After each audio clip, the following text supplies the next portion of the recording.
parte, a última parte do nosso mini treinamento de hoje, que é a vida espiritual. Bom, senhores, a vida espiritual é a base da nossa gestão cristã, que pregamos e aplicamos por 35 anos. Agora, não estou dizendo que por 35 anos eu tive a experiência, eu tinha a maturidade espiritual que eu tenho hoje. Não. Amanhã eu vou ser mais maturo do que eu sou hoje. Hoje eu vou cometer erros, o Espírito Santo vai me advertir, e à medida que eu acate, à medida que eu aprenda, eu cresço em Cristo, Cristo cresce em mim, e amanhã eu serei melhor do que hoje. A vida espiritual é assim. O amanhã, se Deus permitir que eu esteja aqui, ele é melhor por causa do quê? Por causa da vida espiritual, que nos transforma de dia e noite, transforma a imagem e semelhança de Cristo. E aí vem o como orar. Orar é um relacionamento com o Espírito Santo. Ao se relacionar com o Espírito Santo, cada vez mais intenso, e é isso que eu trabalho em mim, e todo filho de Deus tem que trabalhar em si, vai se desenvolver. Bom, mas para amparar isso, eu trago sempre, nessa terceira parte, um vídeo, né? Um vídeo que possa, com alguém que tenha muito mais competência do que eu, né? Possa então falar sobre o assunto.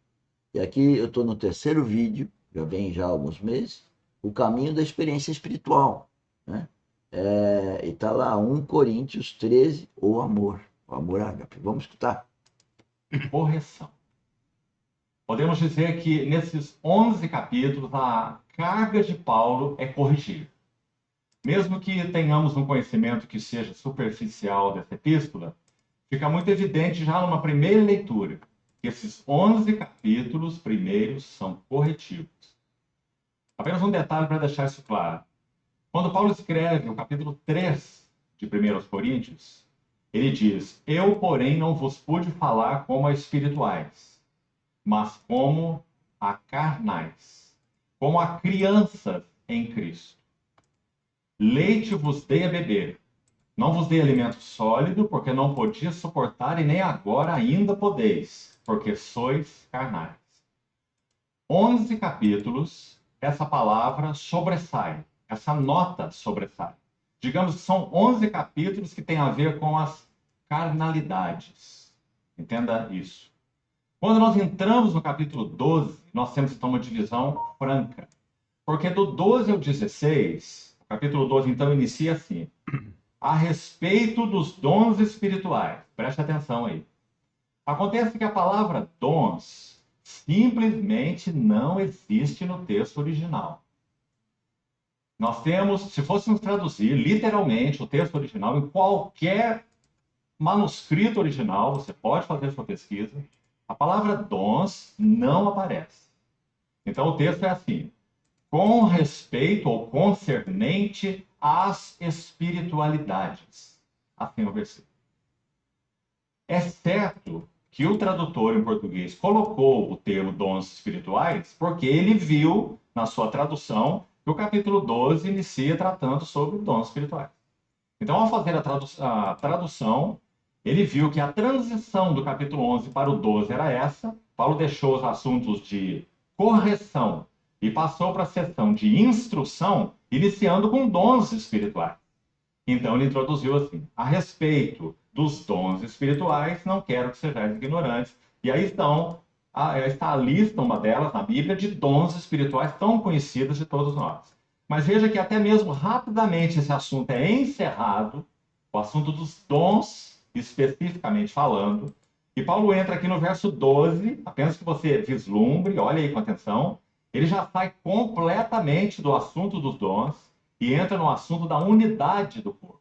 O corpo é um, tem muitos membros, e todos os membros, sendo muitos, constituem um só corpo, assim também com respeito a Cristo. Aí vai falar das funções do corpo, não dos dons do corpo, mas das funções do corpo. Então ele vai falar, usando figuras do corpo natural, do ouvido, do olfato, né? Ele vai falar do pé, da mão, da cabeça, enfim, tudo que ele descreve aí, mostrando a beleza da unidade em diversidade no corpo de Cristo. E nos ensinando, quando conclui esse capítulo 24 e 25, se você chegar lá, ele vai dizer que Deus dispôs os membros conforme lhe apraz, para que não haja divisão no corpo. Está lá, verso 24 e 25 desse capítulo 12.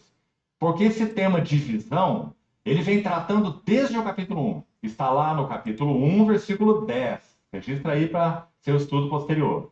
Ele vai dizer que eles deveriam aprender no Senhor a pensar a mesma coisa, serem unidos de alma, tendo o mesmo pensamento, e que então ele viu, sabia, tinha sido informado pelos da casa de Chloe, que havia divisões entre eles. Numa outra ocasião, já partilhamos que essa palavra divisão fala de uma desconjuntura de ossos. Então, quando ele diz, sejais inteiramente unidos, esse é o verso 10 do capítulo 1. Não, senhores, nós estamos vivendo isso hoje. Não só na sociedade, evidente, uma desconjuntura total, assim como no nosso dia a dia no trabalho. Por quê? Porque as pessoas sentam ao redor da mesa para tratar dos seus interesses pessoais, particulares. As pessoas não sentam na mesa para servir o outro. Elas não sentam na mesa para servir uma comunidade, um grupo, que seja o próprio grupo que pertence. Elas estão lá para resolver o problema delas. Isso é uma desconjuntura, porque nós devíamos todos sentar ao redor da mesa para, ao ter um encargo do coração, trabalharmos por uma vida cristã, por uma orientação cristã, em torno de um tema qualquer. E quem é cristão verdadeiro sabe que é o Espírito Santo que vai dizer o que é para fazer. Não é o eu, mas é Cristo em nós que diz o que é para fazer.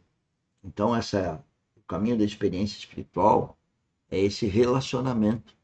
É o relacionamento com o Espírito Santo, é o relacionamento com o nosso cabeça, que é Jesus Cristo. Isso não é religião. Eu alerto aos meus familiares, meus amigos, a todos que podem estar me ouvindo na gravação online, por favor, eu estou testemunhando vida espiritual. Vida espiritual é essa que eu comecei aos 19 anos, com a morte do meu pai, mas como ele está dizendo aí, era um nenê espiritual. Hoje eu sou um adolescente espiritual. E por isso que há 2 anos que a gente está aqui com esse projeto. Eu convido você para participar. Mas vamos escutar um pouquinho mais. Na mesma disposição mental e no mesmo parecer, a palavra grega para inteiramente unidos é o trabalho do médico de colocar o osso no lugar. Então ele usa duas palavras médicas para se referir ao corpo de Cristo, usando uma figura natural. Ele está dizendo, divisão no corpo de Cristo é profundamente dolorosa. É uma desconjuntura de ossos. E divisões, a palavra grega é cisma, de onde vem nossa palavra cisma, com C, C-I-S-M-A. Divisão, cisma. Então, esse é o foco de Paulo nos 11 primeiros capítulos, capítulos corretivos. A grande preocupação de Paulo qual é em 11 capítulos? Divisão, cisma, desconjuntura de ossos, mostrando o quanto isso danifica profundamente o testemunho do Senhor. Porque o testemunho do Senhor é um testemunho que tem a verdade como base, a unidade sobre a verdade e a unidade em amor, por ordem. Verdade, unidade em amor. Esse é o testemunho vigoroso da igreja. E esse é o tema de 1 Coríntios. Eu gostaria de colocar o amor ágape. O amor que ele falou é o ágape. Veja, Deus é espírito. Deus é amor ágape. Quem é filho de Deus deve entender que tem que ser cristão. Muitos religiosos sabem disso. Cristão é um pequeno Cristo que habita em nós. Olha, se o cristão sabe que Cristo habita nele e é um pequeno Cristo, então esse pequeno Cristo tem que crescer. Ele só cresce em vida espiritual. Aqui na academia, nós estamos aqui para treinar a vida espiritual. Eu sei que é difícil de entender, porque o mundo não caminha no reino. O mundo e o reino são separados. Como? Espiritualmente. O mundo está em trevas. Trevas do quê? Espirituais. O reino não. O reino é a luz de Cristo. É a luz de Deus. Eu não sou religioso. Quem me conhece sabe que eu nunca fui religioso. Mas não quer dizer que eu não conheça a palavra, que estudo há 20 anos. Não quer dizer que eu não tenha nascido de novo. Não quer dizer que eu não seja um adolescente espiritual. E que hoje nós estamos com esse projeto da academia para treinar a vida espiritual. Vem conosco, vem trabalhar conosco. Todo mundo pode trabalhar conosco. Por quê? Porque eu estou trabalhando para o reino de Deus. E no reino de Deus, todos nós que queremos efetivamente ter um relacionamento com Deus, em nome de Jesus Cristo, né? Tendo encargo do Espírito Santo, nós podemos. É para nós. Bom, senhores, até amanhã. Obrigado. Um bom dia para vocês.